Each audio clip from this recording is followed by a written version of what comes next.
मतलब सोचिए कि कंक्रीट और शोरगुल वाले एक आधुनिक शहर के बिल्कुल बीचों बीच 1600 अलग अलग जीवित जेनेटिक कोड्स को एक साथ सहेजा जा रहा है। ये कल्पना ही अपने आप में बहुत अद्भुत है। बिल्कुल।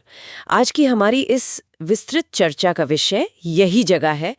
हमारे पास जो टूरिज्म गाइड्स, हॉर्टिकल्चर रिपोर्ट्स और कुछ ऐतिहासिक आर्टिकल्स हैं, उनके आधार पर हम एशिया के सबसे बड़े गुलाब के बगीचे यानी चंडीगढ़ के जाकिर हुसैन रोज गार्डन को समझने वाले हैं। तो चलिए इसे गहराई से समझते हैं। ये विषय ना सच में हैरान करने वाला है। जी। मतलब हम आमतौर पर शहरी पार्कों को बस हरियाली के एक छोटे से टुकड़े की तरह देखते हैं। हाँ, अक्सर लोग यही सोचते हैं। लेकिन ये जगह उस आम धारणा को पूरी तरह बदल देती है। और जरा इन आंकड़ों पर गौर करें तो हैरानी और भी बढ़ जाती है, क्योंकि ये गार्डन पूरे 30 एकड़ के एक बहुत ही विशाल क्षेत्र में फैला हुआ है। 30 एकड़ बहुत बड़ी जगह होती है किसी भी शहर के बीच में। हाँ बिल्कुल। साल 1967 में इसकी स्थापना हुई थी और इसका नाम भारत के पूर्व राष्ट्रपति डॉक्टर जाकिर हुसैन के नाम पर रखा गया था। और यहाँ ना 50,000 से ज्यादा गुलाब के पौधे हैं। 50,000? ये आंकड़ा ही बहुत विशाल है। और जो चीज सबसे ज्यादा चौंकाती है वो है 1600 अलग अलग किस्मों का एक ही जगह पर होना। मतलब इसकी कल्पना एक ऐसे चित्रकार के पैलेट के रूप में की जा सकती है जिस पर लाल, गुलाबी, सफेद और पीले रंग के 1600 अलग अलग शेड्स मौजूद हों। और वो भी सब जीवित? हाँ। और यहाँ असली चुनौती सिर्फ उन 1600 रंगों को पैलेट पर रखने की नहीं है। तो और क्या है? मतलब सबसे मुश्किल तो ये सुनिश्चित करना है कि वे रंग आपस में मिल ना जाएं। हॉर्टिकल्चर के नजरिए से देखें तो एक ही फूल की 1600 किस्मों को एक ही मौसम और एक ही जगह पर बचाए रखना एक बहुत बड़ी वैज्ञानिक उपलब्धि है। अरे हाँ, क्योंकि क्रॉस पॉलिनेशन यानी परागण का भी तो डर होता है ना। बिल्कुल। इसके लिए बेहद सटीक माइक्रो क्लाइमेट नियंत्रण और खास तरह की ग्राफ्टिंग तकनीकों की जरूरत होती है। मिट्टी के पीएच लेवल की लगातार निगरानी की जाती है ताकि हर किस्म अपनी मूल जेनेटिक पहचान बनाए रखे। सही कहा। उनकी विशेषता खत्म न हो जाए, इसलिए ऐसा किया जाता है। तो ये सिर्फ एक बगीचा नहीं है, बल्कि गुलाबों की एक बेहद नियंत्रित जीवित लाइब्रेरी है। जीवित लाइब्रेरी। पर एक बात बताइए, जब इतनी मेहनत से इस लाइब्रेरी को तैयार किया जाता है तो उसमें कुछ और भी जोड़ने का विचार आता ही होगा। हाँ बिल्कुल। हमारे स्रोत बताते हैं कि यहाँ गुलाबों के अलावा औषधीय पौधे हैं, बड़े बड़े लॉन हैं और फाउंटेन और वॉकिंग ट्रैक भी मौजूद हैं। पर यहीं मुझे एक शंका होती है। वो क्या?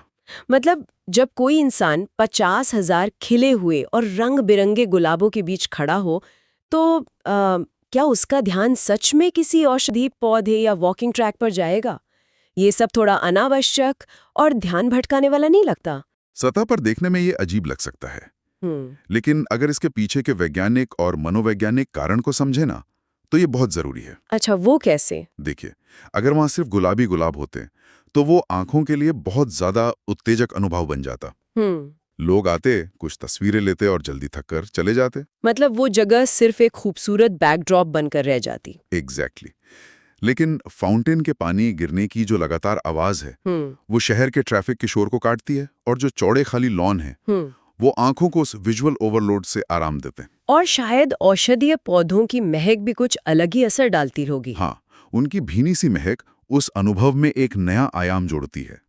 ये सारी विविधता मिलकर इसे सिर्फ एक दर्शनीय स्थल से बदलकर एक ऐसा अनुभव बनाती है जो मन और शरीर दोनों को शांत करता है। ये बहुत ही दिलचस्प नजरिया है। और जब किसी जगह को इतने मनोवैज्ञानिक तरीके से तैयार किया जाता है तो जाहिर है कि उसे दुनिया को भव्य तरीके से दिखाया भी जाएगा। बिल्कुल। और यही वजह है कि हर साल फरवरी और मार्च के महीने में ये शांत जगह एक विशाल उत्सव में बदल जाती है, जिसे हम रोज फेस्टिवल कहते हैं। हमारे स्रोत भी यही बताते हैं कि इस दौरान यहाँ केवल फूलों की प्रदर्शनी नहीं होती, बल्कि पूरी जगह की ऊर्जा ही बदल जाती है। हाँ, ये बदलाव बहुत नाटकीय होता है। मैंने पढ़ा है कि इस दौरान यहाँ म्यूजिक और डांस शो होते हैं, फोटोग्राफी प्रतियोगिताएं होती हैं और यहाँ तक कि रोज किंग और क्वीन जैसी खास प्रतियोगिताएं भी आयोजित की जाती हैं। और इस ऊर्जा को ना अगर हम चंडीगढ़ की वास्तुकला से जोड़कर देखें तो ये सिर्फ एक स्थानीय मेला नहीं रह जाता। क्योंकि चंडीगढ़ अपने कंक्रीट के ग्रेड और सख्त डिजाइन के लिए जाना जाता है। सही कहा। ऐसे में ये फेस्टिवल प्रकृति और इंसानी उत्सव का एक ऐसा संगम बन जाता है जो शहर को उसकी एक नरम और सांस्कृतिक पहचान देता है। मतलब ये लोगों को एक सख्त शहरी ढांचे से बाहर निकालकर सीधे प्रकृति के साथ जोड़ता है। बिल्कुल। तो जो लोग इस रंगीन स्वर्ग का अनुभव करना चाहते हैं, उनके लिए दिसंबर से फरवरी का समय सबसे बेहतरीन है। हाँ,